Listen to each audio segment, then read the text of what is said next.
तो हाल ही में Elon Musk से एक लंबी चौड़ी बातचीत हुई और उसमें उन्होंने बताया कि असल में उन्हें कौन सी चीज ड्राइव करती है। ये सिर्फ कारें, रॉकेट्स या एआई नहीं है। ये एक ऐसा भविष्य बनाने की चाहत है जिसके बारे में सोचकर हम सब सुबह उठें तो एक एक्साइटमेंट हो। तो चलिए मस्क के जबरदस्त विजन को परत दर परत खोलते हैं और समझते हैं कि हमारे भविष्य के लिए इसके क्या मायने हैं। और यही वो सोच है जो मस्क के हर काम के पीछे है। उनका मानना है कि आज की दुनिया में निराशावाद बहुत ज्यादा है और उनका मकसद सिर्फ प्रॉब्लम सॉल्व करना नहीं है, बल्कि एक ऐसा कल बनाना है जिसके लिए हम सब वाकई में एक्साइटेड हों। यही वो पॉजिटिव सोच है जो उनके हर प्रोजेक्ट को गाइड करती है। तो ये बड़ा सा विजन कहाँ से शुरू होता है? यहीं से, हमारी अपनी धरती से। इससे पहले कि हम इंसानों को बदलें या दूसरे ग्रहों पर जाएं, हमें अपने घर यानी पृथ्वी का ख्याल रखना होगा।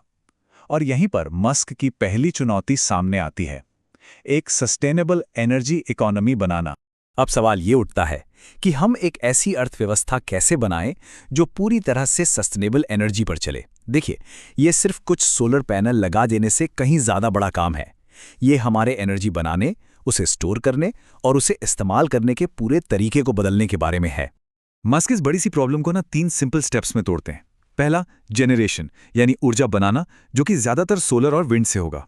दूसरा, स्टोरेज यानी ऊर्जा को जमा करना, जिसके लिए बहुत बड़े स्केल पर बैटरीज बनानी होंगी। और तीसरा, ट्रांसपोर्ट को इलेक्ट्रिक करना, मतलब कार, नाव, यहां तक कि हवाई जहाज भी। अच्छा, तो इस नई इकॉनमी को चलाने के लिए हमें कितनी बैटरी चाहिए होंगी? मस्क का अंदाजा है 300 टेरावाट घंटे। अब ये नंबर सुनने में बहुत बड़ा लगता है ना? और सच कहूं तो ये है भी। इसे ऐसे समझिए, टेस्ला की 1 गीगा फैक्ट्री साल में करीबन 0.1 टेरावाट घंटे की बैटरी बनाती है। मतलब हमें ऐसी हजारों फैक्ट्रियों की जरूरत पड़ेगी। लेकिन सोचिए जरा, अगर हम ये कर पाएं तो दुनिया कैसी होगी? हर किसी के लिए सस्ती और भरपूर एनर्जी, साफ हवा, शांत शहर।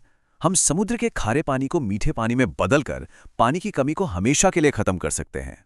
और तो और, हम हवा से कार्बन निकालकर क्लाइमेट चेंज के असर को भी पलट सकते हैं। ठीक है, तो धरती की प्रॉब्लम तो हो गई। अब मस्क का विजन एक कदम और आगे जाता है। दुनिया की समस्याओं से हटकर अब बात आती है खुद इंसान की क्षमताओं को बदलने की।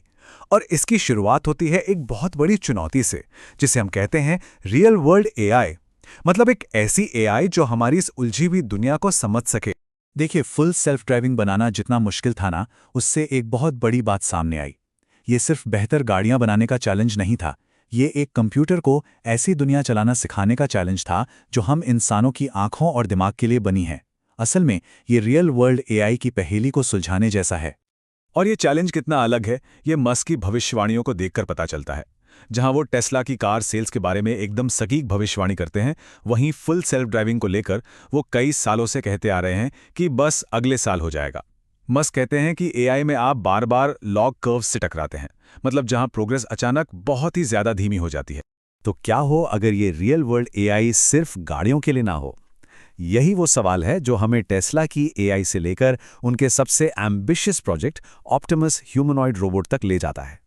मस्क एक ऐसे भविष्य की बात करते हैं जिसे वो एज ऑफ अबंडेंस कहते हैं। मतलब एक ऐसा दौर जहां हर चीज बहुतायत में होगी। सोचिए, ह्यूमनॉइड रोबोट्स जो गाड़ियों वाली एआई पर ही चलेंगे, वो सारे काम करेंगे, मजदूरों की कमी खत्म हो जाएगी और चीजें इतनी सस्ती हो जाएंगी कि कमी सिर्फ उन चीजों की होगी जिन्हें इंसान बनाना चाहेगा। पर एआई के साथ काम करने में एक और दिक्कत है, हमारे दिमाग और हमारे फोन के बीच की स्पीड। हमारे दिमाग में तो शानदार आइडिया आते हैं, लेकिन उन्हें फोन में टाइप करने में हमारे अंगूठों की स्पीड बहुत कम है। मस्क इसे ऐसे समझाते हैं जैसे हम एक पतले से स्ट्रॉ से डेटा भेजने की कोशिश कर रहे हो। और इसी प्रॉब्लम का सल्यूशन है न्यूरोलिंक। इसका मकसद उस पतले से स्ट्रॉ को दिमाग के लिए एक बड़े हाईवे में बदलना है। एक ऐसा सिस्टम जो हमारे दिमाग और डिजिटल दुनिया के बीच डेटा की रफ्तार को कई गुना बढ़ा देगा। यह असल में बायोलॉजिकल और डिजिटल इंटेलिजेंस का मिलन होगा। न्यूरोलिंक का प्लान 2 हिस्सों में है। पहले 10 सालों में इसका फोकस होगा दिमाग और रीढ़ की हड्डी से जुड़ी समस्याओं को ठीक करना, जैसे कि पैरालिसिस, डिप्रेशन या याददाश्त का जाना। और उसके बाद इंसान और एआई को एक साथ जोड़कर एआई से होने वाले किसी भी बड़े खतरे से पूरी सभ्यता को बचाना। और अब हम आते हैं इस विजन के सबसे बड़े, सबसे एम्बिशियस हिस्से पर। सिर्फ पृथ्वी तक ही सीमित न रहकर एक मल्टी प्लैनेट स्पीशीज बनना, ताकि इंसानियत और उसका ज्ञान हमेशा के लिए महफूज रहे। इस सपने को पूरा करने की चाबी है स्टारशिप। देखिए, रॉकेटरी में सबसे बड़ी चीज होती है एक ही रॉकेट को बार बार और जल्दी जल्दी इस्तेमाल करना।